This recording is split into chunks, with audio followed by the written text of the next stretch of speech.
Hello, friends, and welcome to the second bonus episode of the Nugget Climbing Podcast, this time with Charlie Manganiello. Charlie has been coaching with Climb Strong for 7 years and now heads the Elemental Strength Program in Lander, Wyoming.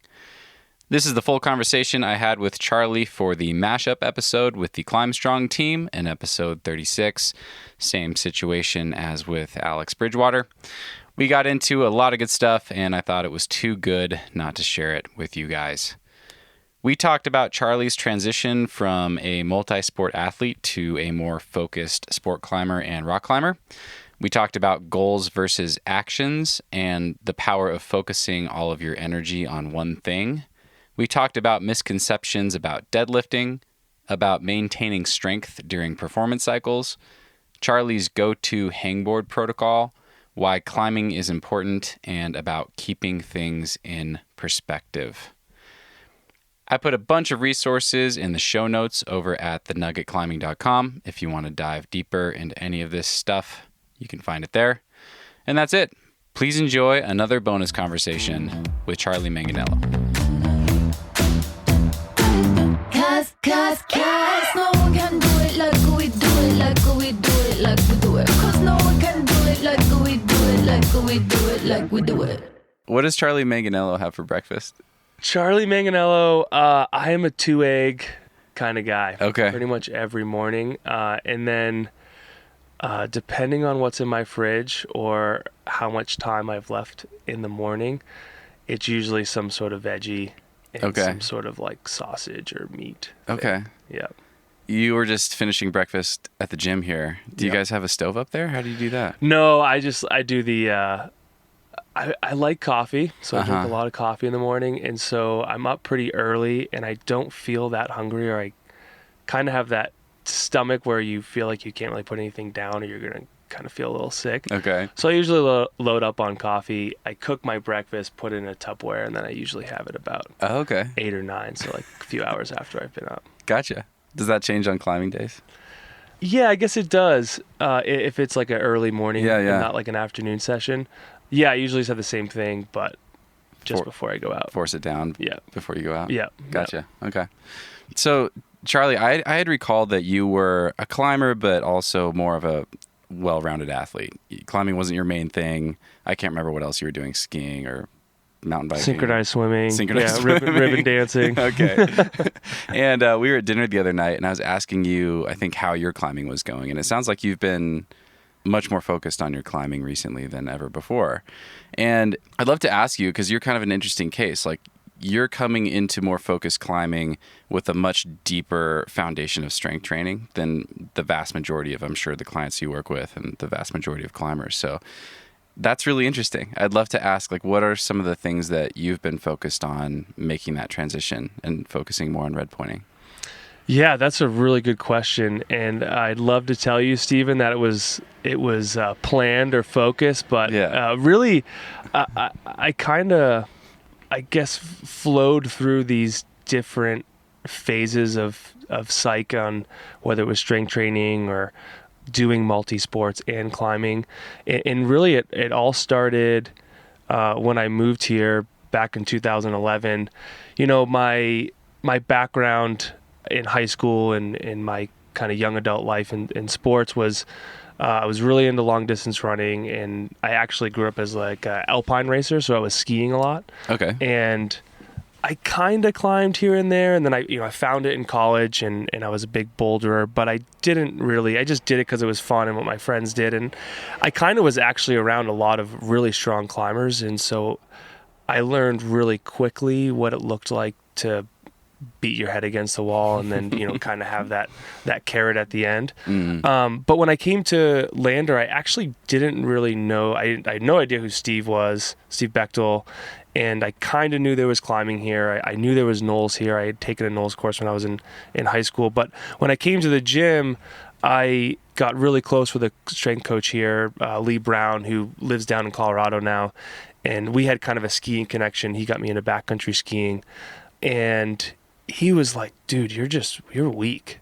Like you're strong for like just who you are, like, what maybe you did as a high school athlete, but yeah, like you just need to get strong. And I didn't really know what he meant, and I was just kind of young and naive, and I was like, oh, sure, dude, like, can I work out with you? And he's like, yeah, sure. And so I just listened, and I found out that I was terribly weak, talking to him about numbers and, you know, where I should be at with my body weight and stuff like that.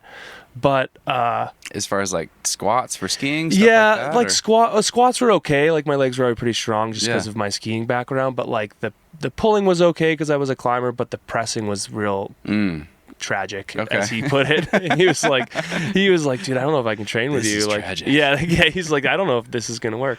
And he is a really funny dude. But yeah. Anyways, I got really into strength training with him, and that's how. I had been in Lander for a couple of years, and I knew Steve just because I worked at the front desk, but we weren't really close. Like, he like asked me about, we were joking at dinner the other day where like Steve's a pretty reserved dude, and we joke about it now because I now do it where it's like, whatever, this kid's going to be here for like a year or two. Like, I don't want to spend the time to like learn his name or like, you know, what his family's like or whatever. But he's like, oh crap, I guess he is sticking around. I guess I'll have to get to know this guy. He would just say bye to you on his way up. Yeah, he would like sometimes not. Like, I totally remember being like, oh man, he didn't say bye to me. Like, you know, I'd be in the back, like, you know, getting mop water or something. And like, oh man, his truck's gone. He never said bye. Very emotional person. He says bye now. Sometimes he still doesn't. But anyways, you know, Lee kind of brought me under his wing, and then Steve kind of was like, oh, this guy's like pretty serious.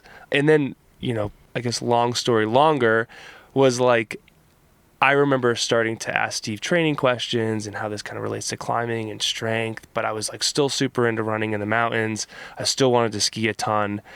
And I do remember thinking that I kind of knew better. And I remember Steve really early on telling me, he's like, you know, I think this is awesome. I think you're fit, you're young, like you can do these things and you can kind of throw down some good times for your runs and climb a little bit, but you know, if you really want to be good at one thing, you've got to take it all the way. You're kind of stealing training from yourself if you're doing all these things, or stealing performance. Synchronized swimming. Yeah, synchronized swimming, ribbon dance. My arms would get so tired. And I don't remember ever really being like, he's wrong, but I remember being like, whatever. He's just like a kind of an old crusty guy. He's like, doesn't know me. And I had like an okay summer with some goals, but I started to realize what he really meant by that, where, again, you can throw down some really good times, but it's just like the triathlon or triathlete example, where those guys and gals are super impressive. But if you throw down a marathon time on an Ironman, it's like not even close to what the actual real fast time is for a marathon or a true runner or a biker or a swimmer, because you have to, I mean, yes, they're coming off the swim into their bike and then the bike into the run, but if you think about their training, you have to balance all these things. And you know, that's cool and great for triathlons or for triathletes, but if you're thinking about being a performance athlete for one thing, you got to take that thing, you know, all the way to the finish line. And that's when I started to realize what it actually meant to take something all the way and actually reach your genetic potential and then take it further through training and tactics at the crag. And so, yeah, that was like 2013 to about 14 or 15, where I was still climbing a lot and bouldering. And then 2015 is when I really started to take climbing a little bit more seriously, or just almost exclusively climb with, you know, little trips here into the winds and Tetons and skiing in the winter. It's easy seasonally to kind of like let climbing go for a little bit. But part of that is also, you know, I'm not old by any means, but it's funny, like when you turn 30, I'm almost 34, the shoulders feel a little creakier, so bouldering feels a little bit harder, like just harder on the body, you know, knees feel a little bit creakier on the runs. And so, you know, the natural progression into sport climbing makes sense. It's like pretty easy on the body. I mean, yeah, wild hours is kind of hard. It's like bouldering on a rope, and you got to keep your tendons nice and strong. But yeah, like I also found that it was just easier. And then like I took on more responsibility at the gym and coaching a lot of athletes and managing the gym. So, just focusing on one thing felt a little bit easier than trying to manage a bunch of other sports. But yeah, I don't think it's a cautionary tale by any means. I think people should do what they feel, psyched about. But I've had plenty of conversations with athletes, and I really like talking with athletes about this because I've really come full circle. Like I have come from that side. Wanting to do all the things. Yeah, wanting to do all the things. And if they have a stated goal of like, I really want to push my limits in one thing, I kind of have to, I kind of feel a little bit like an asshole, but like I have to be like, well, that's great. I think that's awesome. But if you do want to do all these other things, you won't get exactly where maybe you could go. Mm-hmm. And I think where people get in trouble is there are examples, outliers, where people climb 514 and run these amazing, 50Ks and can, ski the biggest, baddest lines in the Tetons. And it's like, that person's really amazing. They're an amazing athlete. And the question athletes need to ask themselves is like, imagine if that person just took climbing all the way. Like they'd probably be climbing much harder. And so 514 or 5 whatever in your head is just like, well, he's climbing super hard. It's like, yeah, but how hard could he be climbing if he wasn't doing those things? Or how hard could she be climbing if she wasn't, trying to balance her time with skiing and running and all those other things? And it's weird. It's all within what the athlete wants. But as a coach, and what I've learned a lot through coaching a lot of athletes is sometimes stated goals are in direct competition with action. And that's where our job, or I think a coach's job, is to point that out relatively respectfully, not like being a drill, graciously or with some compassion, and not like a drill instructor, but showing that athlete where it's like, okay, like, what do you really want? And sometimes people are like, no, I really do want to kind of just do all the things and be okay at, the multiple things I like to do. And then I've had some athletes like, oh, wow, I never really thought of it like that. I do want to take this a little more seriously, and I can see myself letting go of some of these other goals. But yeah, we're always competing, and it's not that we need more time or more training. It's just that we have to decide. Interesting. Have you felt a loss from letting go of some of those other things? Totally. Yeah. I mean, I That's think interesting. I think about it, and it's not like a loss, like, oh, I wish I was still doing that stuff. Yeah. But I really did like all the trail running I did. I did really like winters where I just focused on my skiing. But finding the climbing and really focusing on performance, there's other parts that I didn't have before that I've now gained. So it's like, maybe it's not a give and take, but I've just... yeah, maybe it's a little bit of a mind or like a mental shift.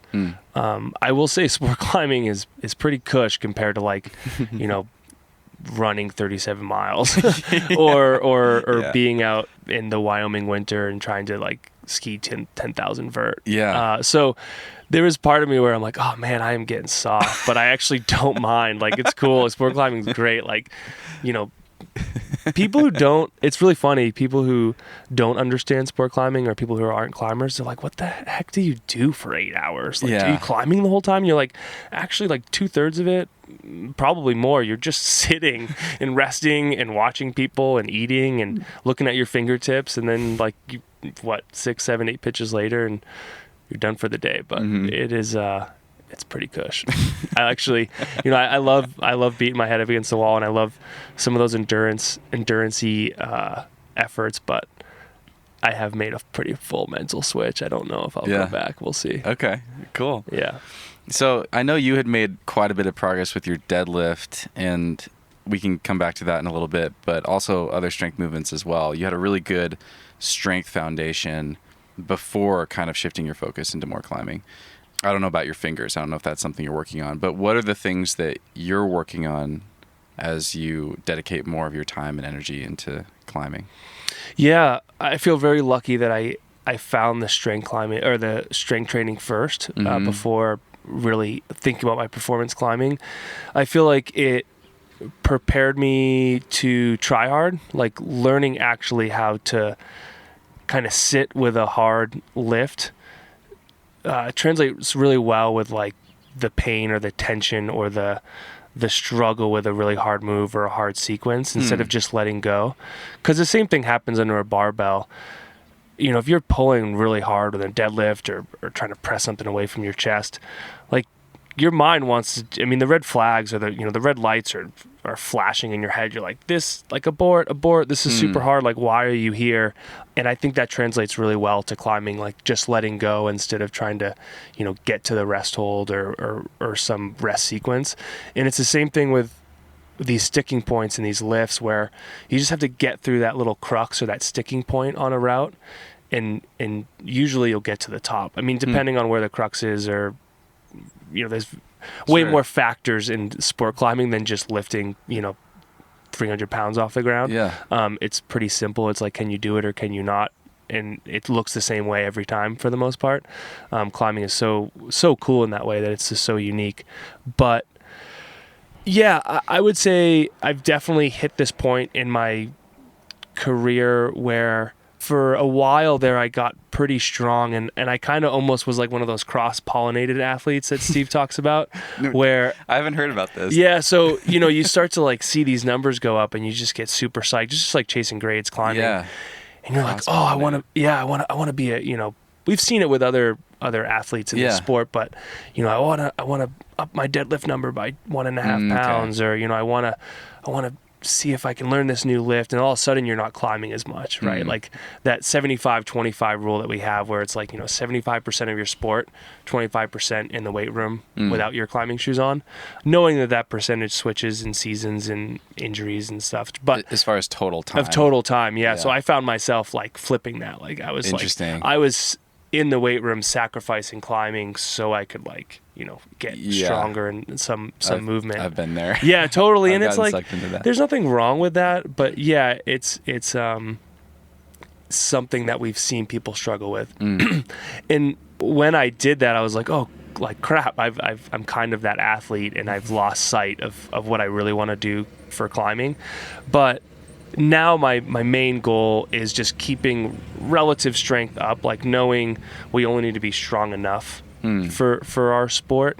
And it's been really fun. I've kind of made it a fun game with like, what's the least amount of strength training I can do and still be okay on some of the numbers, knowing that there's some numbers that I hit on some of these movements that I'll probably never hit again. Interesting. Maybe if I wanted to not climb as much, I could, but I don't need to hit those numbers again, or like kind of coming to terms with it doesn't matter. I just need to be strong enough. I feel like if I have enough strength and power in the weight room, then I actually really need to probably just focus on my tactics, my movement. Finger strength is a constant thing that we need to make sure that's up.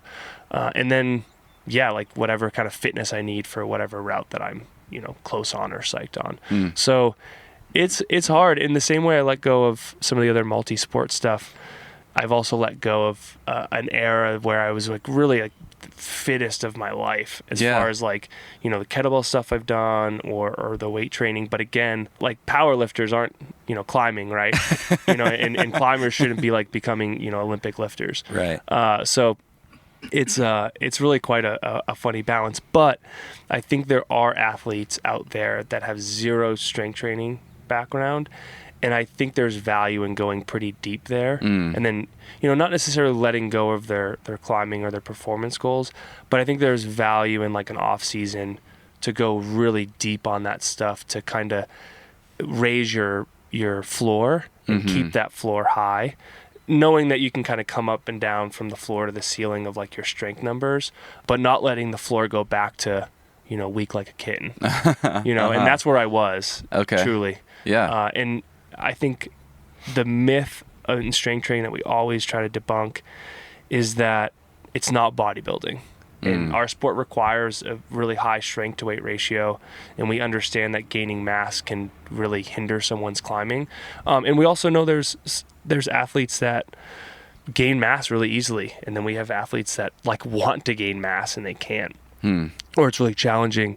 But generally speaking, if we're keeping in the real strength zone, like in the 3 sets of 3, anywhere under 10 reps in a certain weight room routine, total. Total. So 2 sets of 5, 3 sets of 3. All like 5 singles, like whatever set and rep scheme you want. That's somewhere in the 6 to 12 or 15 range. We can kind of tap out of that, or move into out of the 10-1 a little bit, but we're not going to gain mass. That's still such a common misconception. It's so crazy. I'm really amazed that a lot of people still are confused by that. Like, Yep. they think that going heavier, lower reps is how you build mass. Yeah, and it is like my life's mission to like continue to break that myth, because if we keep the intensity high and the volume low, it's all central nervous system focused, right? It's motor recruitment. It's making what mass you have work the most for you. And a lot of people don't realize that they have this strength that is actually already within them. They just need to train their central nervous system to fire the muscles they have more and quicker. Is there like connective tissue adaptation stuff going on as well with? Oh, sure. Yeah. And that just is a lot slower. I mean, we know that with fingerboard training. That stuff just is zero, like, blood flow compared to muscles are very low. And it just takes a really, really, really long time to get that going. And that whole connective tissue and motor recruitment and maybe a little bit of like muscle gain, depending on how deep people are going in this training, is also just making you like just functionally a more useful human, right? Like, we joke about it is like, someday you're going to have to move out of your apartment, or someday you're going to have to like move a fireplace out of a basement. And like, it's really nice to know that you can like actually do those things without too much trouble or hiring someone. But like, all the bullet points, like injury prevention and balancing out certain muscle groups. And we know with climbers, the push is terribly weak compared to the pull, and the pull will always probably be stronger for a climber because it's what our sport is. But if we can get that push number up, we're going to be well balanced. Real quick with that, is that more horizontal, like bench pressing, or overhead, or both? Both for sure. The overhead is really challenging for climbers because of the shoulder mobility that can sometimes be lacking. Okay. Just because of like the turtle back Yeah. Scenario, and putting your arm up overhead can be really challenging if that mobility is not there. Okay. But yeah, both pushing, both horizontally. So like what Steven's talking about is like a bench press or a push up, or vertically like a overhead press or putting weight up overhead. Okay. We like the overhead pressing for athletes, not necessarily for that number to be super strong, but we like for that to be in someone's workout diet or menu, because it forces that arm up overhead. People don't think of it like this, like stretching or doing mobility work is really important, but also doing the movement patterns is a form of mobility. So like putting your arm up overhead with, a load that you can handle is being like mobile, or like working on your mobility. Yeah. You don't have to do like a shoulder stretch to work on specifically just mobility. You can just do presses, and maybe not just do presses. You should still do some mobility. Sure. I'll get roasted if I say don't do mobility. But it is a form of mobility. And you're gaining strength at that new end range, right? Exactly. Which is going to help you too. But the strength training is really funny. Steve and I have kind of been tagged as these deadlift people or anti-running people. Those are the two things that come the most in like emails or like conversations, and we aren't against it or like totally pro deadlifting. It's a really good bang for your buck. It's super helpful. It's a movement pattern that we don't do naturally unless we have some sort of like training background. And the posterior chain is one that keeps us nice and rigid in overhanging terrain. It's not just the six pack, right? It's the back abs. And then the whole running thing is just like, you don't have to run. I mean, if you want to run, you can, but you don't have to to be a better climber. I mean, you kind of made this analogy earlier, and Steve's made it too, but the lifter versus climber thing, same thing. Like, runners aren't cross training with rock climbing. Totally. That doesn't make any sense. Yeah, and I think it's really important if we're talking about like any coaches listening, there's a lot of things I want to say to athletes, like, do this or do that, or, oh, you're stupid for thinking that. And I'd be lying if I said I haven't been on phone calls where I'm just like, oh, major eye roll. And I have to be careful, right? Like, people are coming from a bunch of different backgrounds. There's a ton of information out there. It's like, it can be really hard to consume or digest. And, our goal is to educate and it'd be like, okay, So you want to run a ton, that's great. As long as it doesn't get in the way of any of your sessions, keep running. And a perfect example is an athlete who's a really high level climber, like 14 plus. And he just insisted on always running in his training. And for a year, you know, we had conversations about it. You know, I'd kind of drop it in there a little bit, like, you know, do you think you can take the running out? Or, you know, you're hiking to this far away crag, you're kind of getting some decent mileage, you know, you don't need to run. And he was like, oh no, I think it just kind of keeps me light, and you know, I like it. I'm like, that's great, like, keep running. And this went on for like a year, and I would kind of bring it up every once in a while, or he would kind of bring it up, and sometimes he'd run more, sometimes he'd run less. And then, yeah, again, like a year, maybe even a year and a half into the training, maybe it was work kind of stuff that kind of kept him from running, or he was really kind of getting ready for a climbing trip he had a local project he wanted to do, and then he was going to the Red, and he hadn't run for like, you know, 3 or 4 months. And, you know, we were kind of doing a after season debrief, and he had some good sends and hit a lot of his goals. And he's like, man, I tell you, like, I don't need to run anymore. I was like, I kept the same weight I needed to be. I sent the hardest stuff I've ever sent, or I sent some grades that I don't usually send as quick as I do. And I, you know, I wasn't like, I told you so. It was like, oh, that's great. Like, I think that's awesome. Like, we don't need to do those things. And he needed to find that on his own. Totally. It's like when you're a kid, when your parent tells you something and you're like, nah, I know better. And then, like, you know, whatever, 3 months later, you're like, oh man, they were right.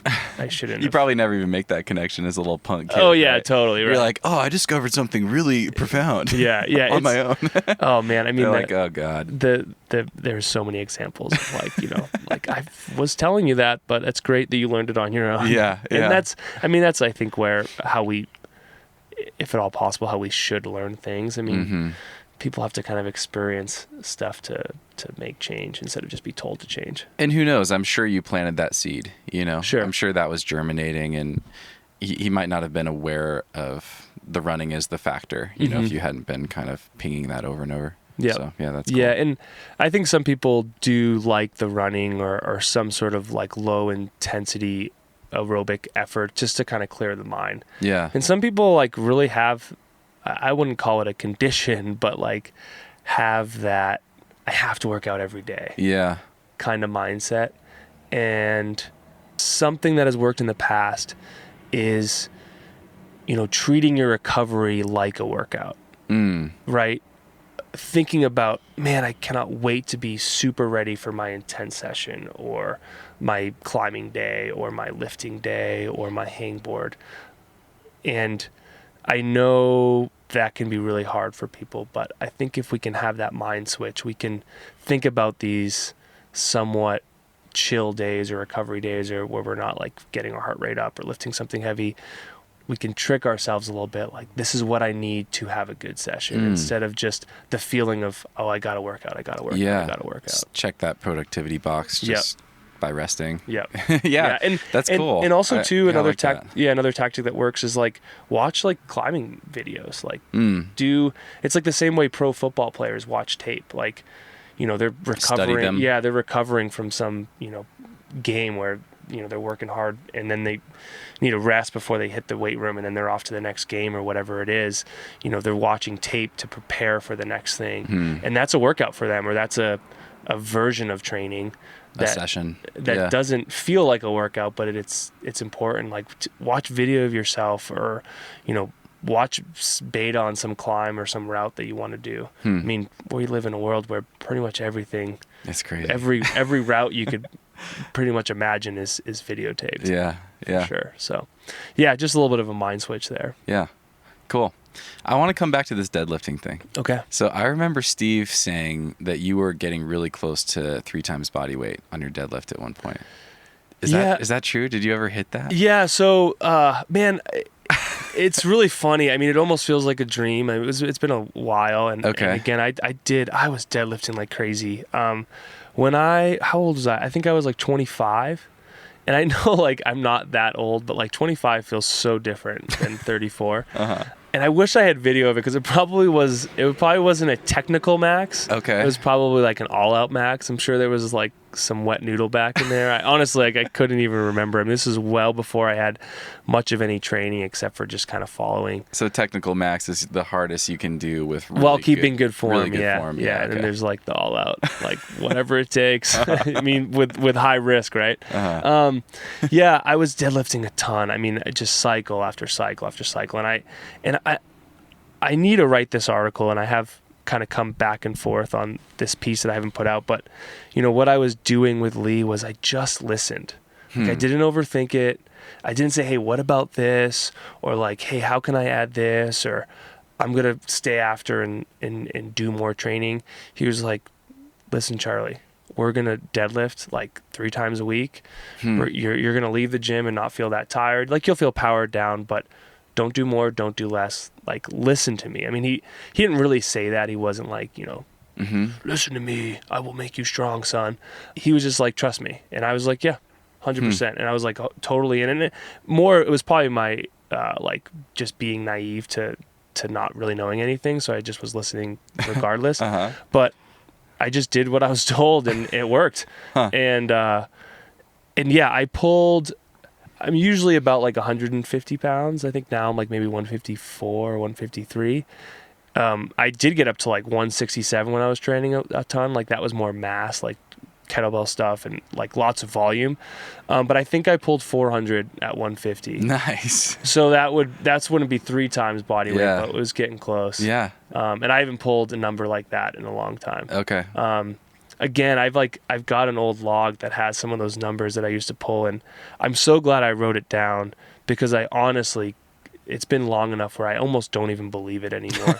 Like, I do remember us like checking the weight to make sure it was actually 400 pounds like 2 or 3 times before I pulled it. But yeah, I definitely can't pull that. I mean, I bet you my max now, and what's really cool is it shouldn't feel depressing when I say this number, because this strength has stayed with me for a really long time, and I've just kept it or maintained it at a pretty like easy level for the last 6 or 7 years. Yeah. But yeah, I bet you my max is probably now, like, if I really wanted to pull hard, maybe like 325 or like 330. Okay. I mean, I haven't pulled that in a pretty long time, but I could be away from strength training or not deadlifting and pretty much constantly pull 315. Like, I know I could just do that. Okay. Hopefully for the most of the rest of my life. But, Okay. Yeah, I think it's because of that background, because of all that training, that put me, like, my floor will just never really go down as long as I maintain it.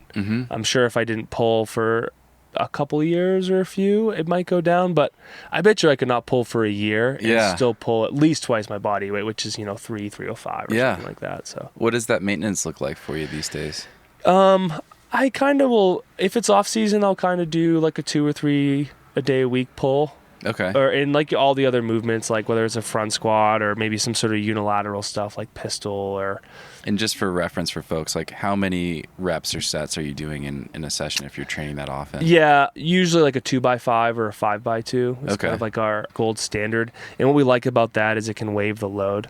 Okay. So like a 2x5, you're not going to have as much weight if you were doing a 5x2. So it's still 10 reps total. So you're keeping in the volumes low and the intensity is relatively high.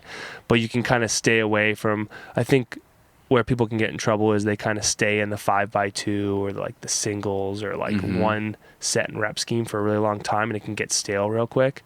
But you can change that by still having the total reps be about the same. Yeah. But the reps you do in a given set will change that. And so you can kind of wave away. Will you waive that within a week? Yep. Okay. Yep. And then sometimes I just won't feel like doing 5x2 because it takes too long. Okay. And I'll just do 2x5 for the week or 2x5 for 2 weeks. And that's just like a product of being busy or I don't have enough time to get it in. Yeah. So interesting. Yeah. Okay. And yeah, like I'll do, even if it's just like once a week or once every 10 days, that will kind of get it done. And it's just like a little check and like, all right, I still got it. Okay, good. Like it hasn't gone anywhere. Yeah. That's great. So before we started recording here, we were talking about how you and Steve kind of get pigeoned as the deadlift people, but you've kind of changed your tune. Like, it doesn't sound like you guys, maybe you've never advocated for it being this super important thing, and it just kind of, people perceive it that way. But I'd love to ask 2 questions. First, how strong do you think you want to continue to be in the deadlift for your climbing? What's the sweet spot? And then with that, like, where do you want your clients to be as kind of like a base level of strength?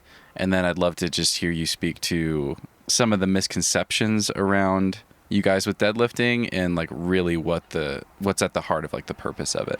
Good. Yeah. Thank you for asking that.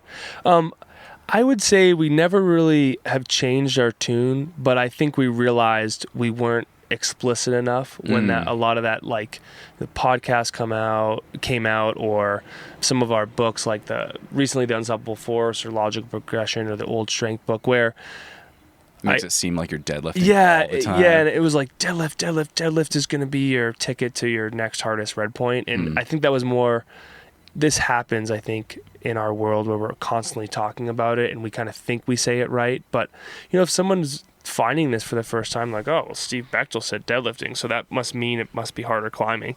And I think we've done a better job explaining what we really mean by why we want to deadlift, but understand that it's not going to be the way forward. It could be a way forward.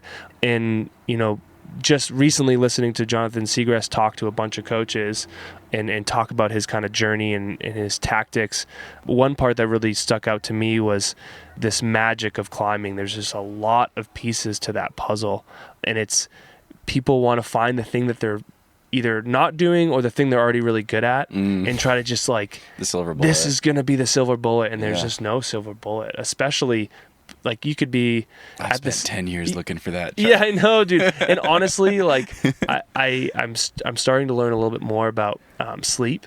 This book, Matt Walker, Why We Sleep. I think sleep's the magic bullet. I really do. Like, I love that, man. I think sleep is actually the magic bullet we have. I'll link to that book in the show notes. Yeah. And I'll link to a podcast with Matthew Walker as well. Yeah. That was really profound. Yeah, I'm not a very academic person, so I have to kind of like listen to that stuff a lot to digest it or understand what he's talking about. But I think sleep and probably nutrition are our magic bullets for sure. But yeah, back to the deadlift, I think people really latched on to that. Like, I'm not going to hangboard. I'm not going to like go at the crag. I'm just going to like get my deadlift number up. And that's where people really miss the mark. I think what I'd like to say here and what I want people to understand when we talk about the deadlift, it's usually something that's neglected. It's a movement pattern in the hip hinge, which is your hamstrings, your glutes, your low back. It's neglected because it's not a movement we do in normal life. And if you've got zero training or background in weightlifting, it's usually the thing that's pretty darn weak. And it relates to climbing really well. It's about, using your posterior chain, so the muscle groups I just said, to pick something really heavy up off the ground and then hold it up in this standing position and then put it down. And so by making that posterior chain stronger, you're actually going to be able to translate that to overhanging terrain, where you're like, what happens right when you fall off the wall? The hips are slowly getting farther and farther out, and then boom, you're off the wall. And yes, you are limited by your finger strength and hold type and size of the hold and all that stuff. But if you're kind of in your range and like maybe close to sending, having that ability to stay rigid and tight through moves is super duper important. That's the biggest translation we see or like want to convey to people. Okay. And then as far as the numbers are concerned, there's so much, I don't want to say contention, but like confusion here. First and foremost, like 2 times your body weight is nothing compared to real people who like deadlift. Like it's, I mean, yeah, I think, Thor, I can't even remember his name off the top of my head. Thor? Yeah, Half Thor. He's got the world record now. Like he beat Eddie Hall's deadlift record. And so I think it's like, I don't think it's quite 1,200 pounds yet, but it's like 11 something, right? Jesus. And yeah, these dudes weigh like 400 plus pounds. And so it's actually not that far off from like 2 times their body weight. But like, a 400 pound deadlift is like, it's not even their warm up. I mean, like, I'm not even kidding. Like, you put 500 pounds in the bar, like, I'll do a set of 3 to kind of get myself ready for the day. Yeah. For real power lifters. So let's be clear. Like, these numbers are like just laughable to someone who actually lifts weights. But the 2 times body weight is what I would say like the top end that people maybe might want to consider for their deadlift or Okay. for that movement pattern. Like diminishing returns if you try to go beyond that. It just doesn't matter anymore at that Interesting. point. Like if you're interested in it and you're not climbing, or maybe you live up in Alaska and it's January and you're like, well, what else am I going to do? As long as it's not taking away from your climbing. But the 2 times your body weight is like, yeah, cool. Go find that and then just keep it. But truth be told, like, we're talking about more of the athletes that can't pull their body weight. Like that's what it's like. Okay, there's a low hanging fruit here that we can tackle. Okay. It's not going to make them climb their project. Like it's just not going to help them climb their project. It's just a way to be a better, more well-rounded athlete. The same way Olympians need to be well-rounded. Like Olympic people, runners, maybe even synchronized swimmers, they have to train, right? Like there's an off season, or there's like a strength component to their training, and there should be a strength component to climbers training, but it's not the thing. It's just, again, that small piece. Okay. And when you find yourself not getting an extra pitch in or sacrificing a climbing day because you're deadlift, you're in trouble. Like you're just you've gone to the other side, and that's cool. Some people are like, I'm not interested in climbing anymore.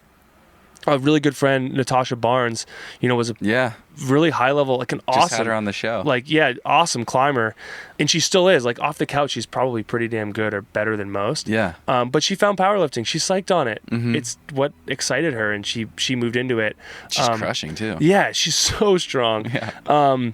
But she's not climbing as hard as she used to, right? She went the other way, and that's fine. People can find that. But the moral of that story is that, like, yeah, she just jumped to another focus. The climbing is still, she's still got this tremendous training age. Like she knows what it feels like to pull on double-digit boulders and do really hard moves. So she has that, but she's not as strong as she used to be. And that's what we need to take away from that. No, she's not as good at climbing as she used to be, because she just went the other way, and that's fine.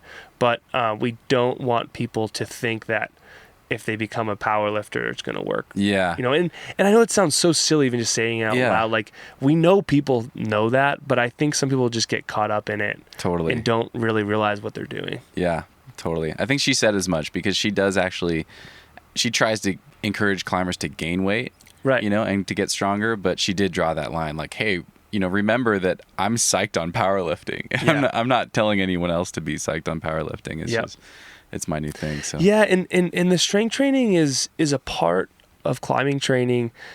Again, this is like, I'm hopeful that we're doing a better job in this industry, coaches around the country and around the world, to convey this just even a little bit in a simpler way for athletes. It's like, if we can get you in the weight room, like if your skin's trash from your climbing session, we can build overall capacity, like your ability to train more through weight training. So it's just like it's just another tool in the toolbox. If you're injured, we can keep you in the weight room to keep the rest of your body strong while you're waiting for some finger to heal, or shoulder or ankle or hip or whatever. Even if it's just using the other limb that's not injured. There's a tremendous amount of value there. And I think where people go is like, oh, I'm injured, I'm just not going to train. I can't climb, I'm not going to climb. It's like, well, dude, go get in the weight room. Or like, why don't you work on, a really perfect example is we've got, what's really cool about my job, or the access to athletes that I have, is we have a really psyched community here in Lander that aren't climbers, just people who want to be fit and be strong. Okay. And there was a woman here who broke her, she had this like really crazy ankle surgery. She had like some arthritis down there, and she kind of did this somewhat new surgery. She had like an ankle replacement. And usually it would be just a fused ankle, but they're getting better at this. So people can actually have use of their ankle the way they normally should. Yeah. And so it was like a really invasive surgery. It was really hard and big recovery time. And she could have easily just been like, my ankle's busted, I can't go to the gym. She just bench pressed for 6 months. Like, she didn't like become like this crazy, looking bodybuilder. She still was able to provide a stimulus to her central nervous system. And like we would have loved for her to be able to do deadlifts and front squats and stuff, but she couldn't. But she just bench pressed and did pull-ups and, started to work through PT. And then she came back to her regular training that much more prepared, or that much better. And of course her leg was terribly weak by the time she got to train it. but she used weight training to continue to stay in the game. And I think climbers can do the same. And if those numbers are low, we want to get them up, but we like get them up and then we move to the next thing. Okay. And usually it's more climbing. More climbing. Yeah. It's like, or like, again, like talking to so many different athletes and seeing videos or, it's like, oh yeah, like, I don't know, like, I think you should try to not have socks on. Like, let's get you some tighter shoes. I mean, I know that sounds really silly, but some people that are new to this sport don't understand all these funny little things that will help you climbing. And it's like, oh, I don't know, like, looks like you're not using chalk. Why is that? You know what I mean? It sounds so silly to anyone who has been anywhere remotely close to serious about climbing, but for some people, they just don't know. Or it's like, with limit level bouldering, it's like you can, you don't have to start from the bottom every time. Like I've had that conversation with people that are like, oh, okay. Yeah. I'm like, yeah, you can do that move in isolation. Like, interesting. Let's see if you can do the move first, and then you can start it from the bottom again. Or, make sure you have that top dialed before you try it again, because it would be, we know what it feels like to go through the crux and then punt. Like, it sucks.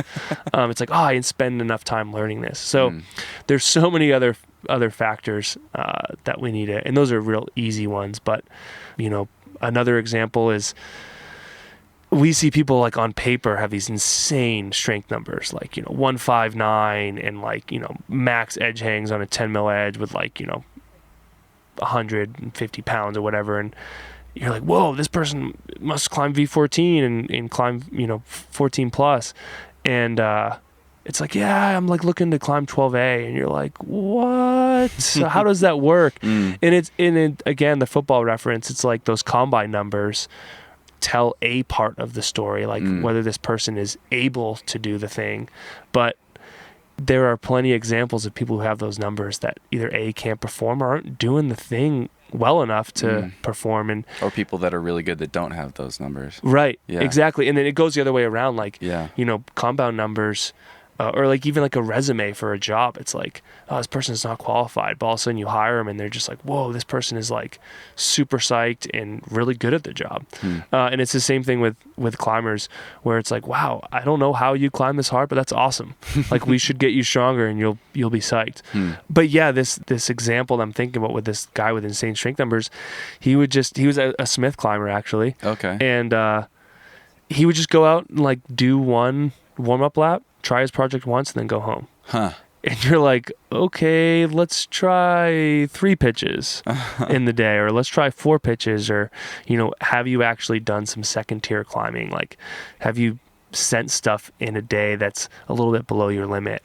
He was just, throwing himself against a project, but like had zero volume. Like, he wasn't even, it's that rock sense. He didn't have enough climbing under his belt to like actually do well. So, yeah, strength numbers are awesome. It's so cool to be strong. It's a good feeling, but it's not the whole story for our sport. I wanted to touch on something. You were talking about building work capacity, or another thing you said as far as the deadlift goes is building a well-rounded athlete. And I think a lot of people hear that and they're like, well, I just want to be a climber. I don't really care that much. But I think what gets missed is, if you build more work capacity and become a more well-rounded functional human, you can do more specific climbing training. Like, you can go harder in the ways that are going to directly make you a better climber. For some people, and I'm glad you just reminded me of that, because I kind of lost my train of thought there. For some people, strength training is needed so they can actually be strong enough to do the training that's required for their goal. Does that make sense? Yeah, like, you need. There's like a pre-training. Yeah, it's like people want to jump into the Andra program right away. It's like, I'm expert level. I want to do the expert program because I want to be an expert climber. But it's like, you can't do that until you have the foundation or the building blocks to then do the thing. And so that is missed, and you're totally right. And even for people that have a okay foundation or some background, it's still a way to build up your capacity to handle more and more training in a non-specific way. And the sentence we like, or the term we like, is train general to improve specific. If you just go to the specific stuff first, you're probably going to break.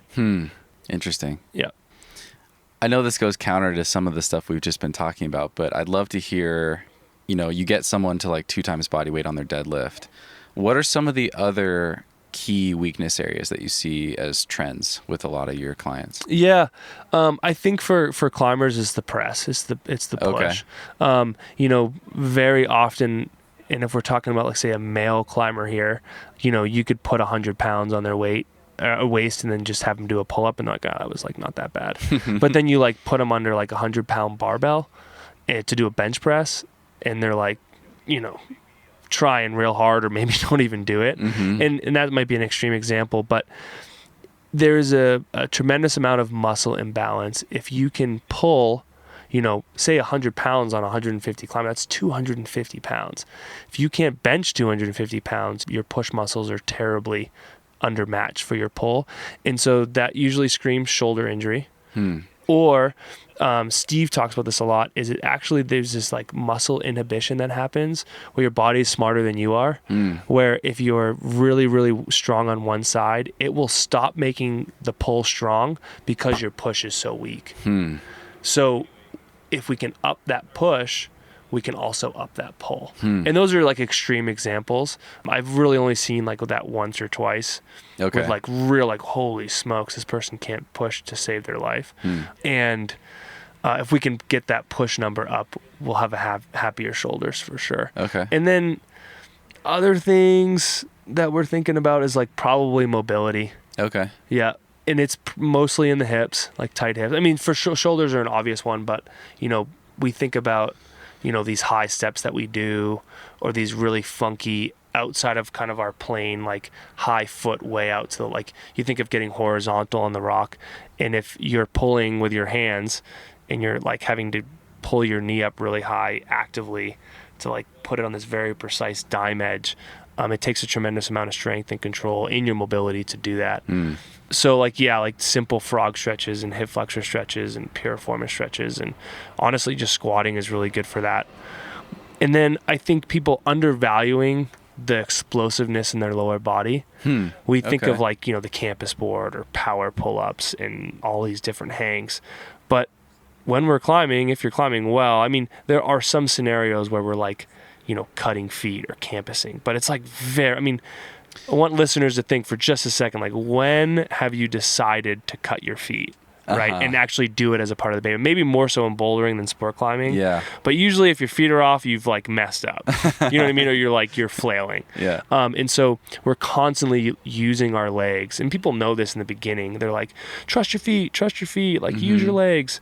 Your legs are way stronger than your upper body, and they're actually the thing that's propelling us forward to the hold we're trying to latch or the crux sequence we're trying to do. And so having explosiveness through the legs, like box jumps, or incorporating your foot on campus doubles, where you're actually like being explosive on the wall, is super important for climbing. And what are those? So campus doubles are most campus boards now have kickboards, like little, like, whether it's like footholds or like just a bar to put your feet on, and it's like a low one, a middle one, and like a higher one. And campus boarding is really an amazing tool. And if you're strong enough, you can campus, like true campus, like without your feet, and see benefits. But a lot of people don't have that kind of strength, and so they'll jump right into campusing, and it's really painful to watch, right? Like they're loading their shoulders and they're like, hitting the campus rung and kind of flailing. But even for strong climbers, using the kickboard isn't like a regression. It's actually like you can develop, it's a quicker move. When we're campusing, it's like really this quick, like somewhat quick pull, and then this unload of the arm to like catch the rung.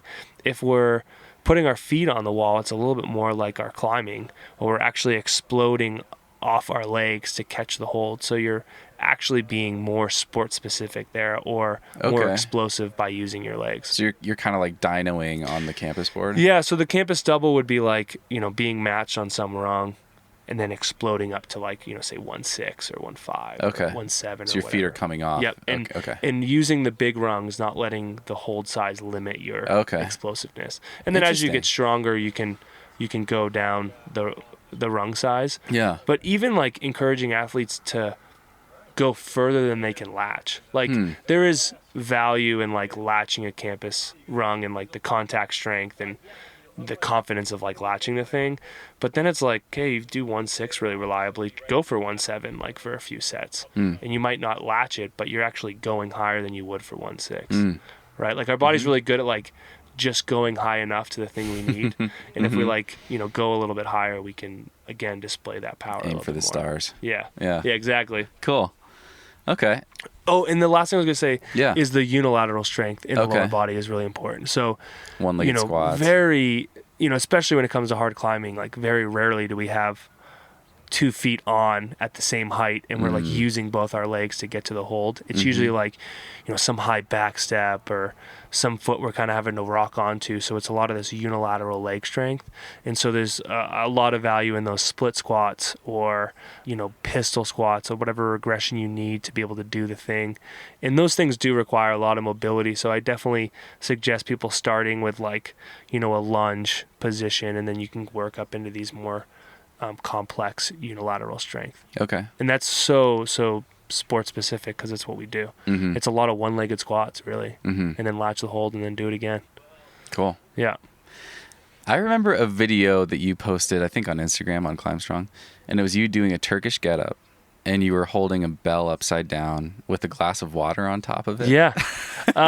Was it beer or water? It might have been beer. It might have been water. Yeah. I think I wanted it to be beer. Yeah. And it was a beautiful getup. You didn't spill. You took a sip at the top. You put the cup back on the kettlebell and then went all the way back down.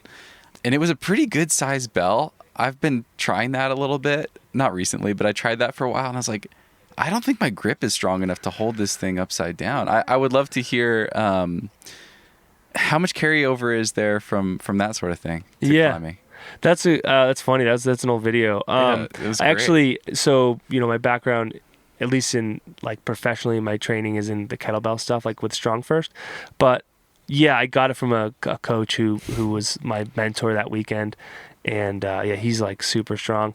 But yeah, it's a bottoms-up kettlebell Turkish getup, and you know, instead of having the arm be across your like forearm like a traditional getup, you know, you're holding this thing up on end, so the bottom's up and you're just having to squeeze the handle really hard. Yeah, you're holding the kettlebell upside down. Yeah, and so it's like definitely a party trick kind of, but the bottoms up kettlebell stuff, whether you're cleaning it or pressing it or doing a Turkish getup or front squatting with it, it requires a ton of grip strength. So there's some crossover there, like the crushing kind of strength. Not a ton, because we know that crushing strength is helpful, but not necessarily for like the kind of thing we need for small holds. Okay. But it requires a ton of body tension, which is a ton of transfer to climbing, where if you let any part of your body kind of get loose or relax, so like if you let your midsection kind of go, or like that kind of like side tension you feel, or like the tension through your legs, things will get weird up there, especially if it's really, really heavy. Yeah. And so I think more than anything, the full body tension required and the focus to keep crushing and crushing and crushing for the duration of the Turkish getup is the carryover for climbing. Okay. And you know, the water is kind of just like it's a flex for sure. Sure, yeah. You know, about like, you know, keeping it up and a little bit more high stakes, but I think the bottoms up stuff is really fun, and we teach it because some people will get a little bit bored with their kettlebell stuff, and it's a fun way to do the thing they already know, but really challenge them or make it a little bit harder. It forces them to actually bell down a few sizes. Oh, it goes to lighter kettlebell. Yeah, to go lighter, to not necessarily humble an athlete, but be like, hey, you've gotten really good at this getup or these presses with these really heavy kettlebells. Try this now. Yeah. And then all of a sudden they're back down to like the 20-pound kettlebell. Yeah. And they can slowly start to build that strength. Do you think, is that a good in-between progression sometimes? I mean, I'm in my van. I have like 2 or 3 different kettlebell sizes. I haven't been doing Turkish getups recently, but if I were stuck between sizes, would you have someone do 100%? Okay. Yep. That's cool. Yeah, it's just like a slight variation. Yeah. And again, with all this training stuff, I guess another thing I want to say is there's definitely an ideal. Like it would be sweet if you had more kettlebells, but like pretty soon your whole sprinter van is going to be filled with kettlebells and you can't sleep anymore. Yeah. So it's like, what do you have? What can you do? What can you do to just kind of punch the training clock? And yeah, is it the best weight for you? Maybe not. Is it the best exercise for you? Maybe not, but it's something. And I think the decision paralysis that athletes can have with that can be frustrating to see as a coach. It's like, yeah, deadlifts are cool, but you don't have access to a barbell. Do some glute bridges, do some kettlebell swings with your somewhat lightweight. It's okay. Like, just get it done. And so kind of letting go of the ideal and finding like happiness in like what you have access to. And I think that was taught to a lot of people during the shutdown. Was like, oh wow, I don't have full access to this gym anymore. Or like, you know, kettlebells are $500 now on eBay because oh really there was like some crazy, well, like a lot of the at least Rogue here in the States went to some production for face shields and other PPE. Oh, okay. And so their production went down on kettlebells, and then everyone like just trying to build a little home gym. Well, yeah, everyone just bought them out, and it was like these crazy back orders, and I some of these, like, you know, Facebook Strong First, I was seeing links to, you know, kettlebells going for this absurd amount of money, and I'm sure people were paying for it. Yeah, it was like, it was freak out mode for a lot of people. You couldn't even get you know, any weight in the country. But yeah, just knowing that the ideal for sure exists, but in reality, you know, you hit the ideal every once in a while, but most of training is not. How has your grip strength or finger strength been? How has the carryover been from your barbell and kettlebell training to climbing? That's a good question. I don't know how naturally I'm good at it. It might be mostly from like my heavy strength training days, but I'm pretty good. Like I can, you know, with the dynamometer, like squeeze my body weight. Okay. Which is like pretty good. That's pretty strong. Like even athletes who I feel like look strong or even can crush strong, like in weights, don't hit that number that often. I don't think it translates terribly well. Like I know for sure. It's actually funny. I think it was sometime around when Alex Honnold was doing like all his interviews before Free Solo and the Oscars and stuff. And I think like a reporter kind of had a dynamometer and like had him do it. And he tried really hard, and it was like, I mean, as far as strength numbers go, like he is weak. Like it was not an impressive number. Yeah. And I was talking to someone, and they're like, whoa, what can you do? I'm like, way more than that. And he is a way better climber than me. Like, I'm not even close. I'm not even in the same realm. And so I don't think there's a tremendous amount of carryover there. I think that's all happens on the hangboard. Okay. And we can see people do some really impressive things on the hangboard and not really have that much for crushing strength. Okay. And Steve and I and Ellen did one of the climbers festivals here in Lander, did a clinic where it was like, and Steve's referred to it in podcasts and stuff before, where we had like the crushing test, the pull-ups, and what you red point. And it just didn't, like, it would have been cool to see like, oh yeah, if you get your crushing strength up, you'll climb 514, but it just like, yeah, maybe the 5'10" climber could use a little bit of more crushing strength, but just like zero correlation. Yeah. And Steve's a really good example of that too. He's got a really good crushing strength. He also has like pretty big hands, and he would crush probably any climber ever. And you know, he's a good climber, but he's not at that level of climbing 15D. So I don't think it really carries over. I think there's some important gains in the beginning, but it evens off real quick. Okay. Yeah, you got to get on the hangboard. What about hangboarding? Do you have a favorite protocol that's your go-to for yourself, or also with your clients? Do you have a go-to? Yeah, you know, there's a lot you can do on the hangboard, and we can think of like these density hangs where the hangs can be a little bit longer, where you're kind of, you know, getting away from pure strength and a little bit of like that, like strength endurance or like almost somewhat aerobic efforts. Okay. But as far as like strength training, I just keep the same principles I do in the weight room. You know, build sets as I start to like go through a cycle, and then, you know, add to like my hangs as I kind of see fit. The thing that I don't do that we would do in the weight room is like, we have to remember we're working with connective tissue. And so we can't like build like we would with a deadlift. It's just like, you got to sit with a set and rep scheme for a while before you get in trouble by adding pounds each time you go.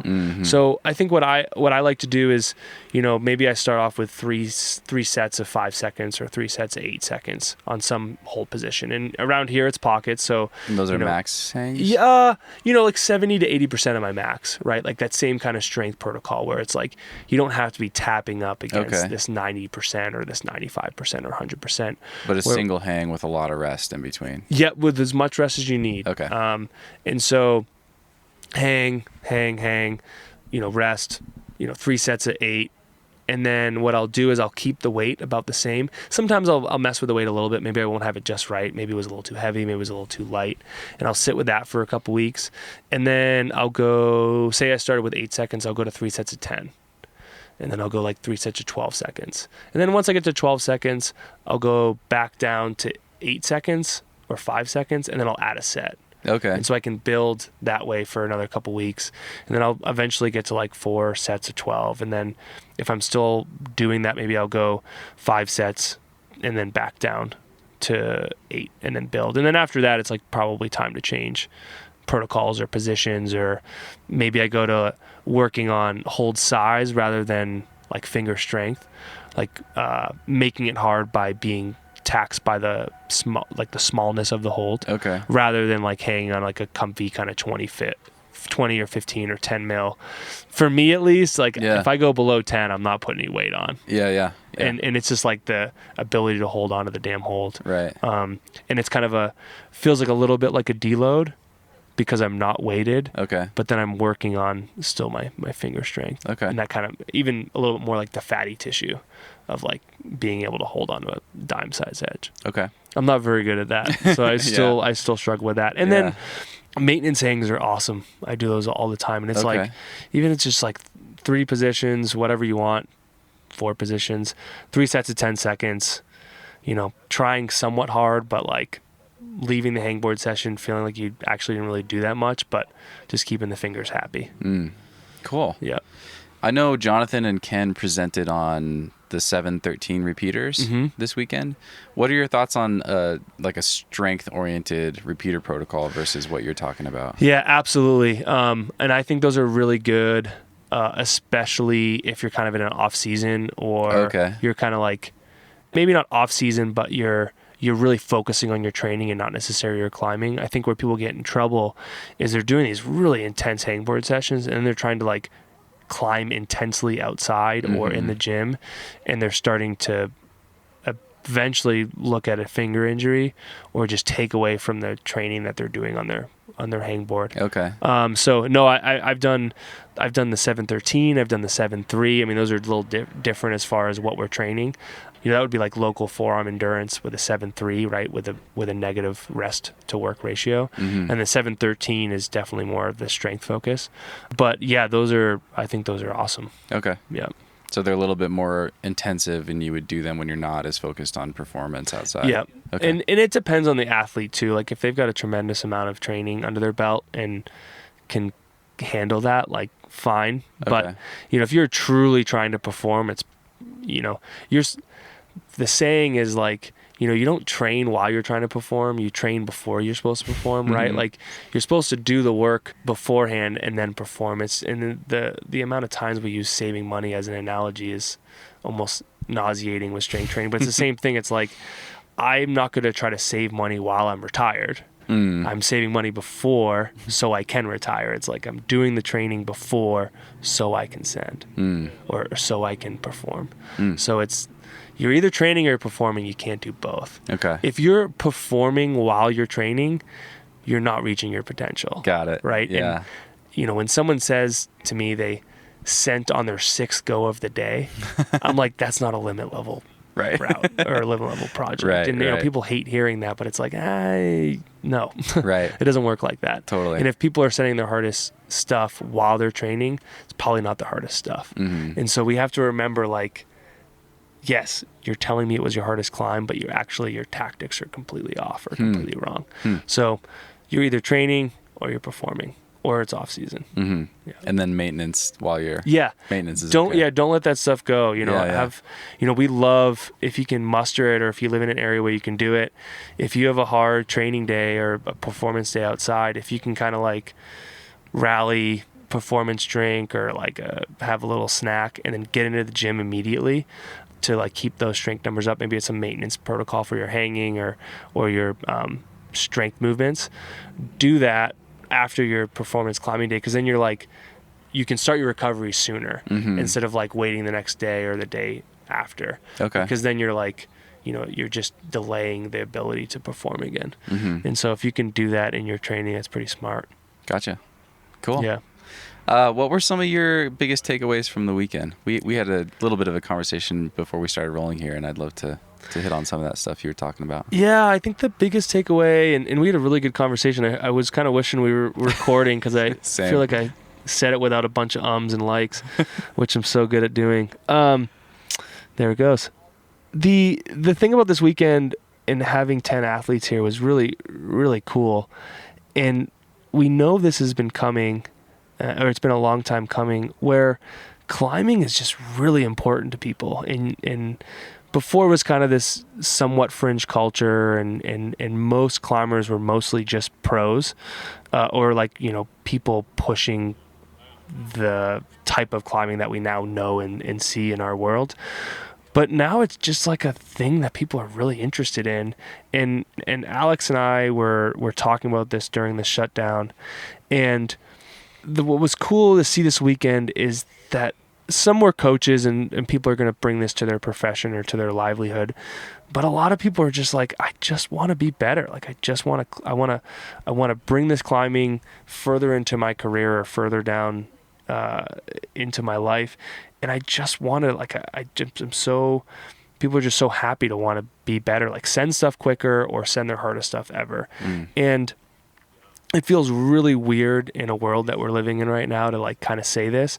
There's really terrible things happening. People are suffering through this pandemic. We've got a civil rights movement that's really important, and Black Lives Matter. And I think we need to make sure we keep our climbing in perspective with other things or hardships that are happening in the world.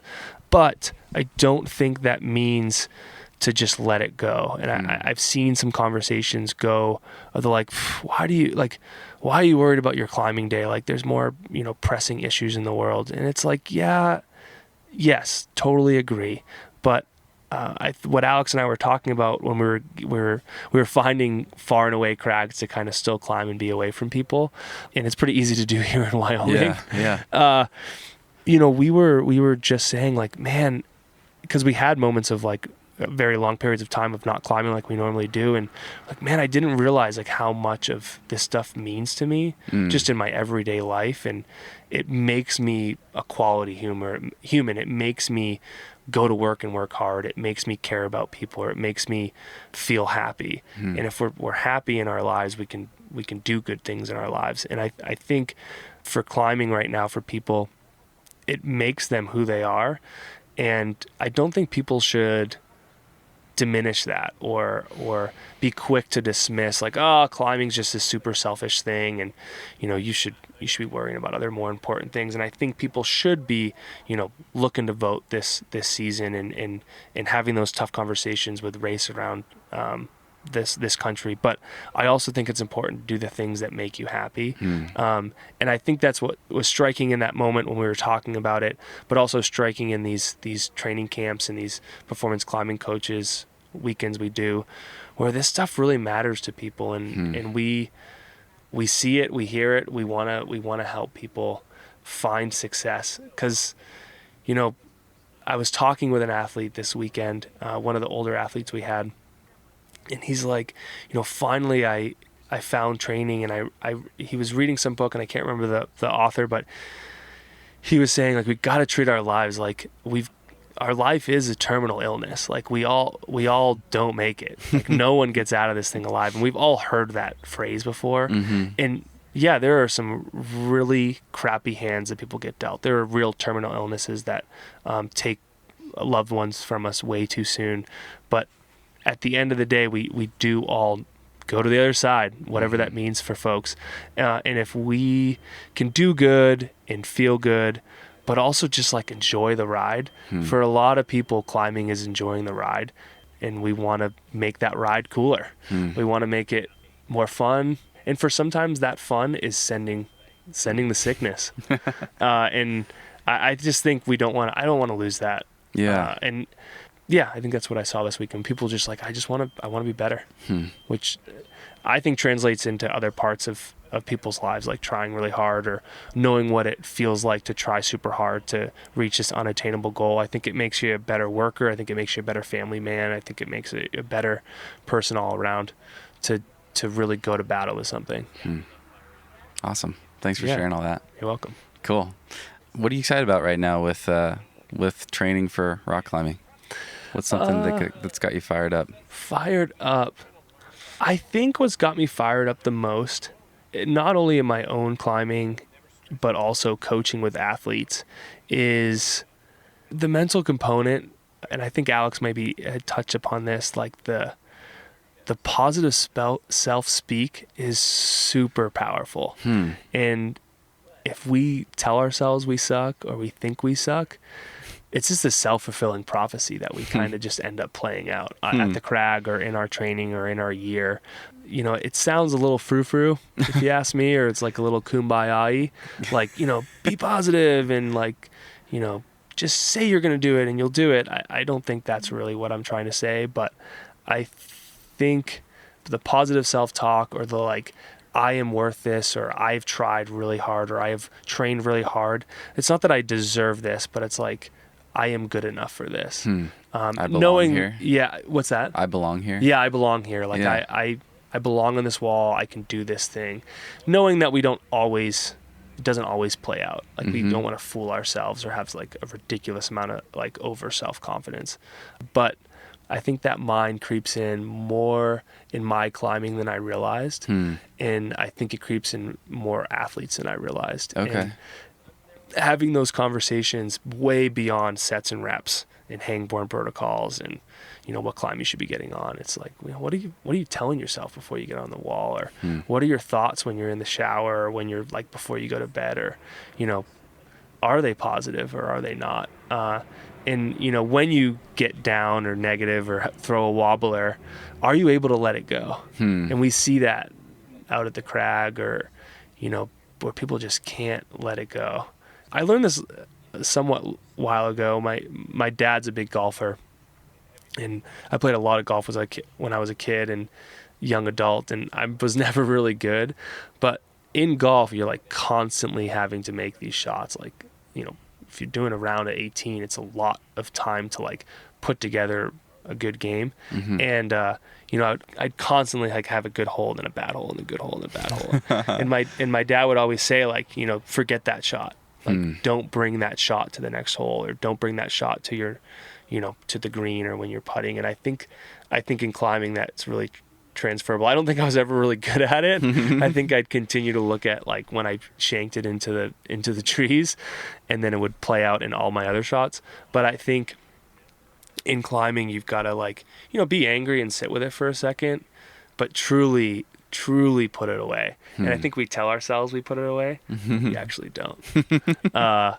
I know I'm maybe just speaking for myself, but I hope that resonates with some athletes. Yeah, totally. I'm sure it will. Is there something that you tell yourself, or something that you say to your clients when they're struggling with that?